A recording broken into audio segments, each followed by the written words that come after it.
Olá, estamos chegando mais uma vez através da Rádio Câmara 103,5 e também pela TV Câmara, canal 11.2 digital, com o nosso programa Vereador em Destaque. E eu recebo nos estúdios da Rádio Câmara o nosso vereador Gilson Liboreiro, ele que é do Partido Solidariedade e nos faz uma visita e vem bater um papo conosco. Seja bem-vindo, Gilson. Boa tarde, Edmilson Marques. Boa tarde, Thaís, que está aqui comigo, minha assessora, Thaís Caldeira. Boa tarde, Sete Lagoas, essa cidade do meu coração, que eu tanto gosto, tanto amo e que escolhi viver aqui pro resto da minha vida. Que bom, né, Gilson? Você é natural de Cordisburgo? Cordisburgo também é a cidade do coração, né? Porque ela foi fundada por um padre alemão que falava várias línguas, não é? Padre João. E o Cordes significa coração, não é? E o burgo alemão é cidade. Então juntou-se a cidade do coração, Santiago. Ah, que bom. E você trouxe seu coração para Sete Lagoas, né? Que bom. Eu falo que é dividido, porque onde é que a gente nasce sempre fica realmente marcas indeléveis, né? Mas Sete Lagoas é uma cidade muito acolhedora, uma cidade muito bonita, né? Uma cidade de um povo extraordinário, hospitaleiro, receptivo, né? Então, realmente, eu ter chegado em Sete Lagoas, para mim, foi um marco muito importante na minha vida, né? Porque foi uma paixão, assim, avassaladora por essa cidade. E tá pertinho, né? Então, é fácil ir e voltar, então você consegue manter o contato das duas cidades, né? Meia hora, né? Né? A gente tem familiares, né, e tudo mais, mas minha vida hoje é Sete Lagoas e eu tive a oportunidade de me eleger 2 vezes aqui, né? Na verdade, o povo me elegeu. Por 2 eleições, e isso é fantástico, né? Porque participar do parlamento de Sete Lagoas, né? Uma casa tão importante que praticamente decide políticas públicas para mais de 200 mil pessoas, né? E entre elas todas as faixas da sociedade fragilizadas, né? Nós temos o problema do idoso hoje que está com problema de depressão, nós temos crianças fora da creche, nós temos gravidez na infância, praticamente na adolescência, drogas na infância, então realmente é a grande responsabilidade. Com certeza. E estou lembrando também que você chegou a ser prefeito, né? Sim, por 2 Tem uma mandatos também, né? Tem um grande agradecimento por Cordisburgo, né, que me deu esses 2 mandatos como prefeito de Cordisburgo, né, inclusive no primeiro mandato em 1989, eu fui um dos prefeitos mais novos desse país, né? Então eu tenho muita honra, né? Muita honra de tudo isso. Ah, que bom, né? E atuando na Câmara de Vereadores, né? Eu vejo que você está sempre presente nas reuniões e participando ativamente. Eu vou até aproveitar, não está na nossa pauta aqui não, mas a gente fez uma entrevista recente aqui, né? Com um integrante, né? Da associação lá de Estiva, e a gente comentou sobre aquele asfalto, né? Daqui, né? Para Araçaí. Depois que esse asfalto ficar pronto, então daqui para Cordisburgo vai ser mais rápido ainda, né? Você tem acompanhado isso? Na verdade, há algumas situações, tenho acompanhado de perto, porque eu acho um absurdo, né? Aquele asfalto, ele já foi a verba, né? O financiamento está naquele pacote da Vale do Rio Doce, e eu não sei por que não faz, por que não dá ordem, né? Já existe, né? Exato, então eu me sinto impotente também, eu acho que mais o executivo aqui de Sete Lagoas tem que ir lá e bater na mesa e falar, resolve isso aí, né? Vamos começar isso aí, né? Nós temos um deputado estadual também, já era para ter dar um burro na mesa ali e mandado você conversar aquilo, né? Porque, na verdade, vai beneficiar não só a Estiva, Silva Xavier, Araçaí, mas o norte de Minas, né? Então, é muito importante que isso se resolva urgente. E para ir para Cordisburgo, com certeza vai ficar um trânsito mais leve, né, porque o movimento da 040, quanto mais agora que a 135 entre o Trevão e Curveiro está sendo duplicada, né, as pessoas não vão passar muito por Cordisburgo mais. É verdade. Né, as pessoas vão preferir uma estrada duplicada. Mas esse asfalto da Estiva, ele tem que ser urgente, igual a minha grande preocupação com relação ao hospital regional emendando aqui, porque é o mesmo recurso, né, a mesma fonte de recurso. O que acontece, Santiago? Isso foi licitado ano passado, né? Em março, abril do ano passado. Então, o custo da construção civil, principalmente do acabamento, já subiu mais de 10%. Sim, sim. Né? Então, como não acelera as obras do regional, evidentemente o dinheiro não vai dar, né? Então isso é simples, né? Não precisa ser engenheiro, é matemático para ver isso. Então é realmente essa falha nós temos. Aí acontece, né, o que todo mundo fala, parou a obra por quê, né? Aí, quer dizer, falta recurso para comprar o equipamento, para pagar o pessoal, por quê? Porque o que estava projetado subiu o preço, né? O que se usa muito hoje na administração pública é o aditivo, né? Sim. A empresa ganha uma licitação, começa a obra, daí há meses ela pede um aditivo e se o poder público não concede, ela simplesmente abandona a obra. E lá não tem, né? Porque o recurso lá, ele é definido. O recurso da construção e o acabamento e o equipamento do regional, né? Então isso é urgente que se retome para valer aquelas obras lá. Gilson, vamos falar então aqui de alguns trabalhos seus que a gente tem ouvido aqui, né, durante as reuniões, você apresentando, falar sobre o projeto pré-maturidade, né? Queria que você falasse um pouco sobre isso. Os índices de bebês prematuros é absurdo. Né? É algo assim que precisa realmente tomar-se uma decisão, não é? Eu vou citar para você aqui alguns índices. No Brasil, 340 mil bebês nascem prematuros todo ano, que equivale a 931 por dia, né?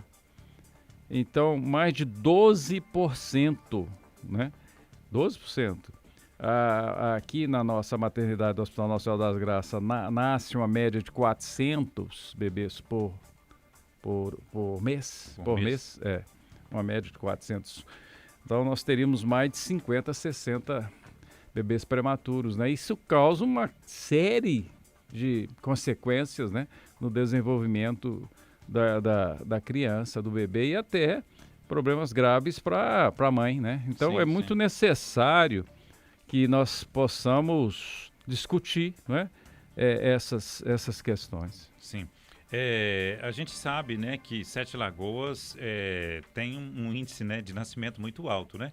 Eu estive aqui numa entrevista semana passada, né, com um médico lá do Hospital Nossa Senhora das Graças. Ele falou, né, de alguns números interessantes e algumas coisas que a gente fica preocupado, né? Às vezes as mães dão à luz, né, as crianças e sem muita condição também, né, Gilson? Isso é muito preocupante, né? Você gerar uma vida, dar à luz e não ter muita condição nem de fazer o parto, nem de fazer um pré-natal e nem de cuidar daquela criança depois que ela nasce. Ainda mais se nascer numa situação, né, precisando ficar numa estufa, né, precisar de algum medicamento especial. E na verdade o que acontece é realmente um relaxamento, né, dos setores responsáveis por acompanhar aquele pré, né? Então, é necessário isso, Santiago. Por quê? Porque além de colocar em risco a vida, né, dos bebês, as famílias têm um gasto muito maior com medicamento, com leite especial, etc. e tal, né? Então, essa conscientização aí de como deve ser a conduta da família, né? Não é só da mãe, do pai, né? De toda a família, é muito importante. Agora, isso remete à questão brasileira que realmente há uma má distribuição de renda, a gente sabe disso, né? É muito má a distribuição. Muitas pessoas, né? Precisam de mais recursos para viver, para sobreviver, e uma parcela pequena da sociedade tem muita riqueza, né? Sim, sim. Então isso, infelizmente, é o reflexo disso. Né? Isso é no mundo inteiro, né? Exceto alguns países lá da Europa, ou mesmo da Escandinávia, você pega uma Suécia, né, uma Dinamarca, né? Mas aqui na América do Sul, realmente é sempre o mesmo retrato. A diferença é muito grande, né? Sim. Ô Gilson, continuando aqui na área de saúde, eu queria que se você falasse também da sua preocupação. O Gilson, ele né, é advogado, gente, mas ele preocupa muito na área de saúde, né? Porque é uma questão até familiar, pelo que eu sei, né, Gilson? Você tem lá na família pessoas também da área da saúde. A automedicação, Gilson, é uma preocupação muito grande também sua, né? Que você tem falado sobre isso. Sim, é do Brasil inteiro, né? Na verdade, o que acontece? Eu já construí o hospital, né? O Hospital da Lagoa Bonita, né?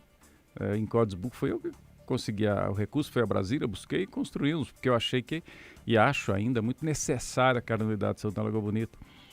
E depois também, a gente aqui em Sete Lagoas vivenciando o que há de muitos empecilhos com relação tanto à saúde pública quanto à saúde complementar, né?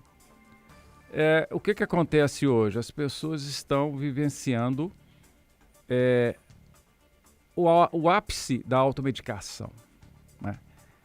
E até eu me recrimino com relação a isso, porque eu sou mestre em receitar alguma coisa assim que não seja remédio controlado, né? Mas eu vou citar um exemplo, né? Quando veio a pandemia, né, do Covid, e realmente foi uma pandemia que não tem nada igual, né? Ninguém imaginava a dimensão que seria aquela pandemia com relação às suas consequências, né? Que foram quase 1 milhão de mortes, né? E com relação também à prevenção e ao tratamento, tanto é que se instalou nesse país a polêmica da vacina, né? Não comigo, porque eu sempre fui um defensor da vacina a vida inteira, né? Eu acho que a vacina previne vidas, né?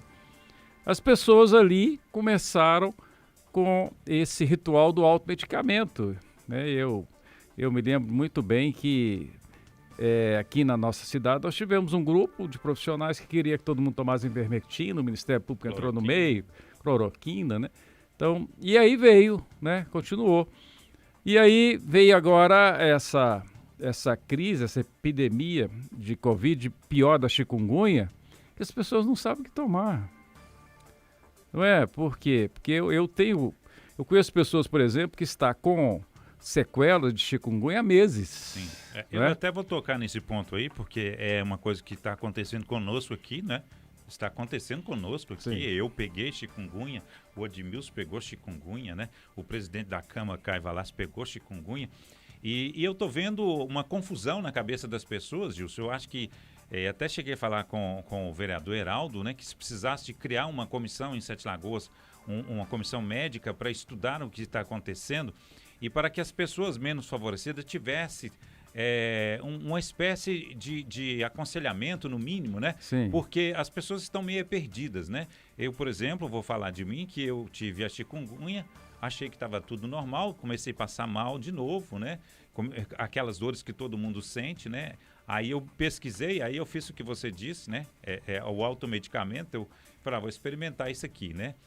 Tem até um remédio aí que eles estão falando aí, não sei o que lá, Brasil, que todo mundo está tomando, né? Sim. É uma indicação popular e as pessoas estão indo, né? Ou então vai na farmácia de fulano e compra lá uma mistura que é feita e sem a receita médica, né? Mas o problema nem é receita, o problema é a fórmula, né? Não, mas a questão é que a fórmula não foi testada em laboratório. O dito popular, as pessoas estão indo no dito popular, né? Sim. Aí eu me lembro que eu tomei 3 comprimidos e uma pessoa falou assim, toma cuidado porque esse comprimido é muito forte, é corticoide, você não pode tomar muito tempo. Aí eu parei, mas nos 3 dias que eu tomei eu melhorei muito, né? Sim. Aí depois, na outra semana, eu passei muito mal. Aí eu falei assim, eu tenho que fazer alguma coisa. Aí eu me recorri a um médico particular para mim fazer uma consulta que abriu a minha cabeça completamente, né? E aí é onde eu falo que as pessoas precisam disso, né? Exato. Elas precisam de ter a condição de ir num médico que seja do SUS, ou que seja de um posto de saúde e ter esse atendimento. Falou, peraí, você está com chikungunya, você tem que tratar dela. Você está com dengue, você tem que tratar dela. Você está com o vírus do corona, né? Que muita gente acha que acabou, mas não acabou, Não né? acabou. Então, assim, eu acho que muita gente perdida, Gilson. Você falando sobre a automedicação, eu acho que vai de encontro a isso, né? Muita gente perdida. Eu revivo aquela questão da farmácia do bem, né? Que você também participou, acompanhando como imprensa, né? Assim, a farmácia do bem hoje, se naquela época as pessoas não tivessem acabado com ela, eu votei a favor, sempre defendi a farmácia do bem. Hoje seria fantástico, né? Por quê? Porque nós teríamos uma grande farmácia do bem, não é?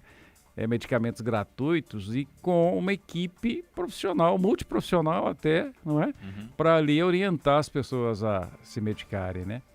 Mas hoje nós temos a farmácia solidária junto ali à distribuição do remédio na Randolfo Simões, mas não é a mesma coisa, né? Porque a população ficou muito desiludida com aquela questão de se ceifar ali a vida da farmácia do bem, né? E a gente não é bobo, não nasceu ontem, não é? A gente sabe o que aconteceu, não é? Sabe quais são os lobbies que estavam por trás daquilo ali, né? Você vê a quantidade de farmácia que se instalou em Sete Lagoas. Sim, aqui tem muitas, né? Aqui tem eu não consigo nem saber quantas tem, É. né? É preciso pedir um levantamento, porque eu não sei, mas são muitas farmácias. Isso não pode ser normal, Santiago, né? Da mesma forma que Sete Lagoas gasta 80% da verba que tem, é muito dinheiro, é mais de 200 milhões, 250 milhões por ano, na urgência e emergência, e só gasta 15% na atenção primária. Está errado isso, não pode. Não é? Não há prevenção da doença, não há... Né? Eu sempre defendi, né? Porque o que é que nós temos de independente nesse país? Nós temos... A imprensa é uma parcela pequena que é independente, o resto vive, né, lá. Nós temos o Banco Central do Brasil, tanto é que você vê as rusgas aí do presidente da República com o presidente do Banco do Brasil com relação à elevação de juros e tal. Nós tínhamos que fazer nesse país o SUS, que eu admiro, e eu acho que o SUS é um exemplo de programa, independente. O SUS deveria ter gestores não políticos, técnicos. Porque a saúde é muito importante. Não é só Sete Lagoas que tem dificuldade, você sabe que é o país inteiro, né? Com raras exceções, tem dificuldade com a saúde pública, né?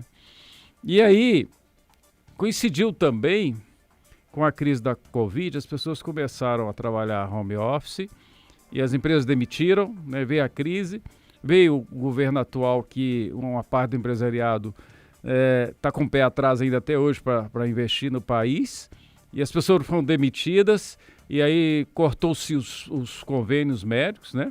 Então, cada vez mais o cidadão tem dificuldade de ter acesso a consultas, né? Sim. Por isso, aumenta a automedicação. Sim, é né? verdade. Então, Mas dentro disso aí, você está sempre falando em conscientização, né? Mas você tem alguma proposta, alguma ideia para ser colocada na cidade de Sete Lagoas para que a gente melhore a questão da saúde? Sim, mas a lei é exatamente nesse sentido, né? Que foi aprovada já e brevemente deve ser promulgada pelo prefeito, né?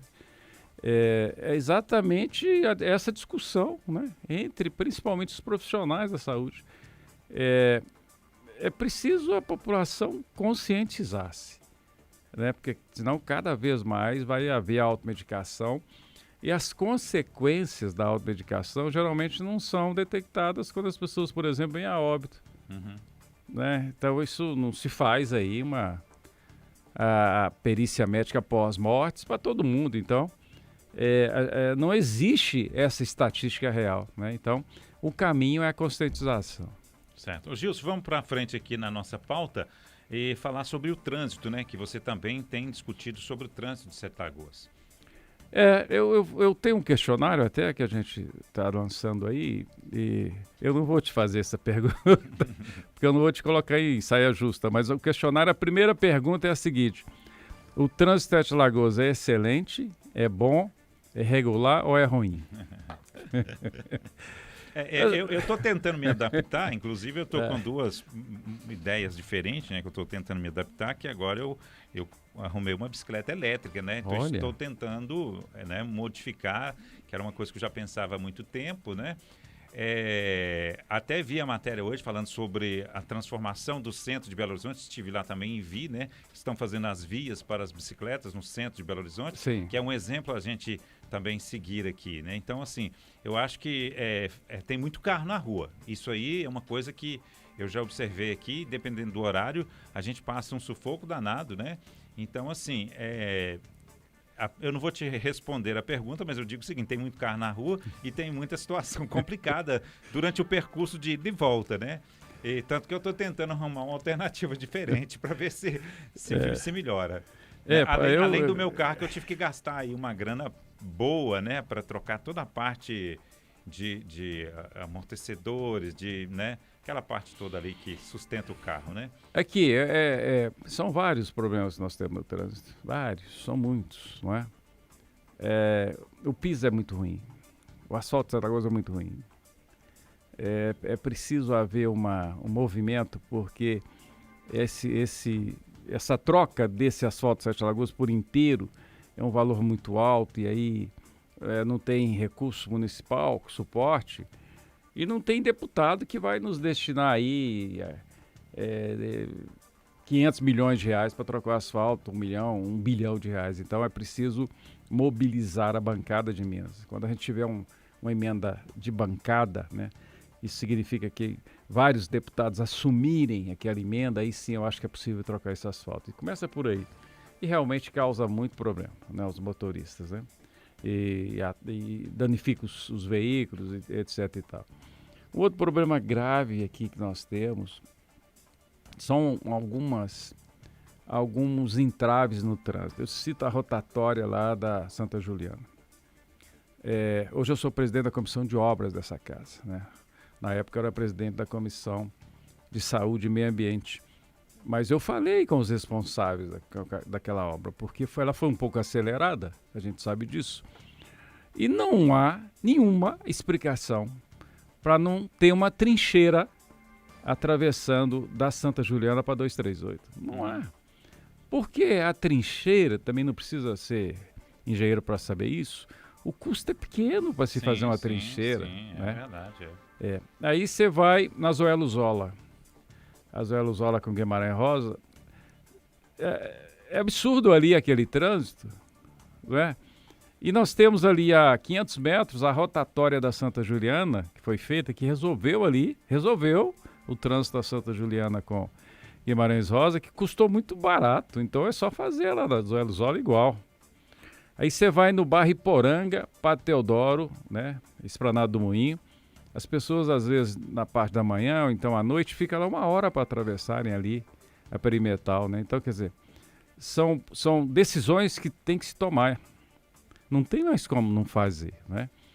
E aí vem a questão dos estacionamentos. Estacionamento irregular. Vem a falta de estacionamento para idoso, a falta de estacionamento para deficiente. E aí vem as escolas, né? Localizadas na área central, principalmente da cidade, que as pessoas têm que deixar os filhos, e aí eles não tem vaga para parar, tem que parar em fila dupla. Né? Então, quer dizer, o trânsito em Sete Lagoas, ele precisa de um upgrade. Muito sério, né? Um estudo muito sério. Precisa.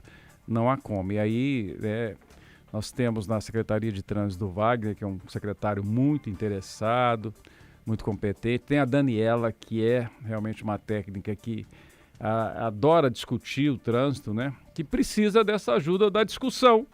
Por quê? Porque tem que ter a discussão para tomar as decisões, não é? E várias cabeças pensam melhor do que uma, né? Sim, eu tenho uma proposta aqui, que inclusive foi, na época, eu conto como se fosse uma piada, né? Porque não tem outro sentido, né? Em várias cidades desse país, nos semáforos tem a faixa das motos e das bicicletas. Se estacionam todas na frente. E aí, eu apresentei um projeto de lei nesse sentido, né? Que se fizesse ali a regulamentação das faixas para as motos e bicicletas. BH tem isso. BH tem isso. E hoje elas continuam entrando entre os carros e se posicionando lá na frente. E na época o meu projeto foi considerado absurdo aqui na casa, né, por uma comissão.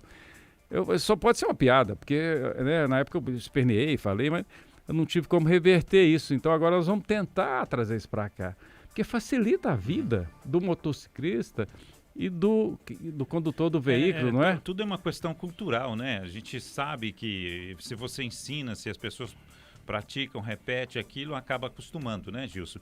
E a gente sabe, por exemplo, que nos Estados Unidos não pode usar o corredor, o motoqueiro não pode usar o corredor. Sim. Né? Se você não pode usar o corredor, então você não vai atravessar do jeito que se faz, né?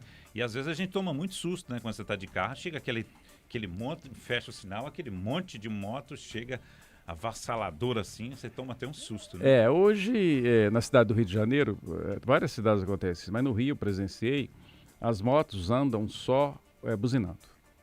O tempo todo no trânsito. Em Belo Horizonte eu já percebo esse movimento.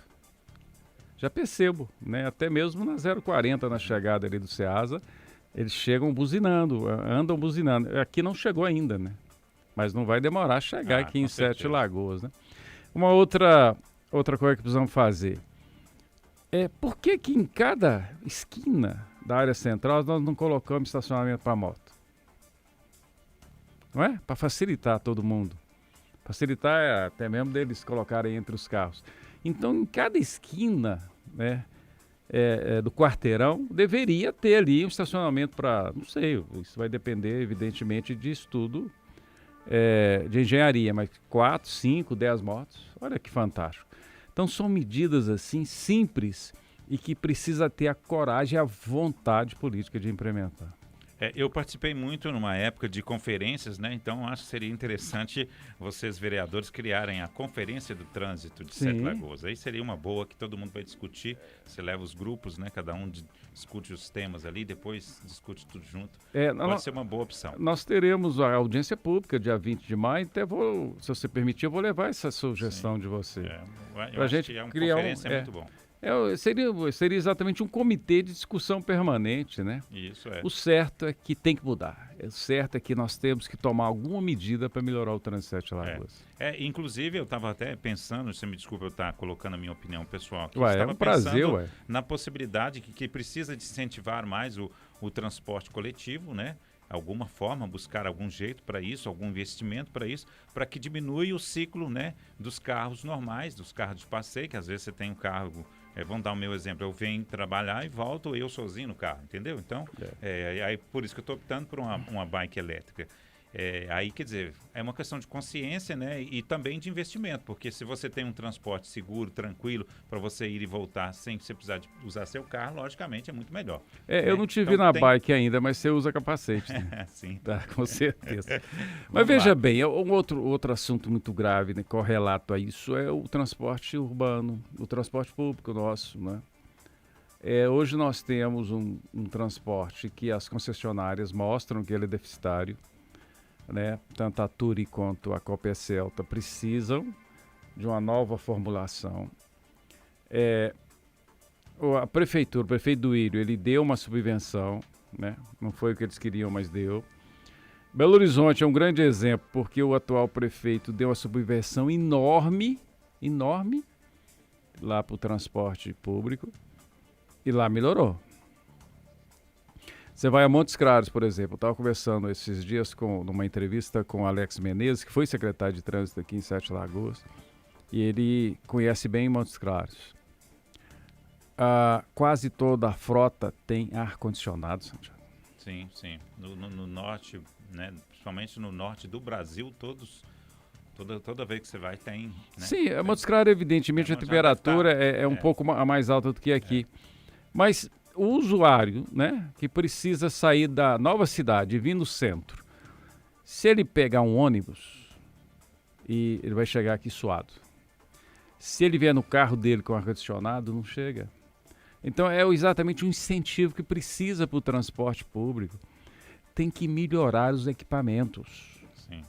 Tem que colocar em cada ponto de ônibus uma cobertura, porque se chover a pessoa não molha.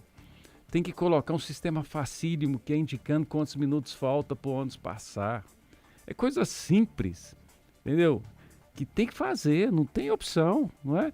Porque daqui a alguns anos, Sete Lagoas vai estar impraticável. Verdade. A cidade está crescendo muito, né? Exato. Ô, Gilson, nosso tempo praticamente esgotado aqui, mas tem acredito. mais 2 temas aqui. Eu queria que você fizesse um resumo rápido, né? Por isso que eu te pedi 2 horas, hein? A situação dos moradores de rua e também sobre o IPSENG, o atendimento no Hospital Nossa Senhora das Graças. Faz um compilado para nós desses dois aí. Aqui, eu vou te fazer uma pergunta aqui. Essa não vai te colocar em situação difícil. O Gilson está querendo me complicar, Gilson. A população em situação de rua em Sete Lagoas aumentou? Ou não? Aumentou. Aumentou muito. A gente percebe isso. Sim. A gente tá vendo. Não é? E aí, você pega aqui o centro. Nós tivemos um episódio lamentável que foi a morte em consequência de uma agressão sofrida por um senhor que era da banda União dos Artistas ano passado. Sim. Você vai no bairro Santa Luzia, próximo ao Fórum, e também no bairro Semig, há uma grande incidência das pessoas em situação de rua. E aí, atrapalha o comércio porque o comerciante fica com medo, a população não tem a tranquilidade que precisa para andar nas ruas, né? Eu vivenciei há 15 dias lá no meu escritório uma moça, né, usuária de droga, em situação de rua, arrancou uma bolsa de uma senhora já de idade, eu não fiquei sabendo quantos anos, e saiu correndo, e essa senhora tentou correr atrás dessa moça e caiu e machucou-se muito. Precisou do SAMU até socorrer essa senhora. Então são situações reais que tem aqui. E aí tem essa polêmica, não dê esmola. Né? O cristão vai aceitar não dar esmola, né? O cristão vai aceitar, mesmo não só o cristão, mas outras religiões, outras pessoas que têm outros pensamentos, gostam, não é? Gostam de dar sopa, de dar uma marmitex e tal e tal. Seja um pedaço de pão, né, Gilson? Exatamente. Então, nós, né, eu não estou agora colocando a culpa no poder público, porque a equipe que cuida desse setor no Centro Pop é muito competente, muito animado, assim. Mas a sociedade como um todo, nós temos que achar uma saída. Tem saída. E não é difícil. São experiências de outras cidades. Belo Horizonte tem o consultório de rua. É uma equipe multiprofissional que sai todos os dias abordando, medicando, levando aqueles que querem ingressar em recuperação para recuperação, né?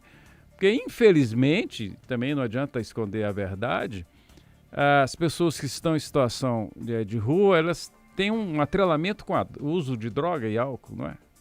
Então é grave. Eu tenho uma experiência que eu morei há mais de 20 anos atrás em Uberlândia, e eu morava muito próximo da rodoviária, e lá tinha um centro de atendimento, né, aos turistas, né, aqueles que vinham de fora, como é que fala?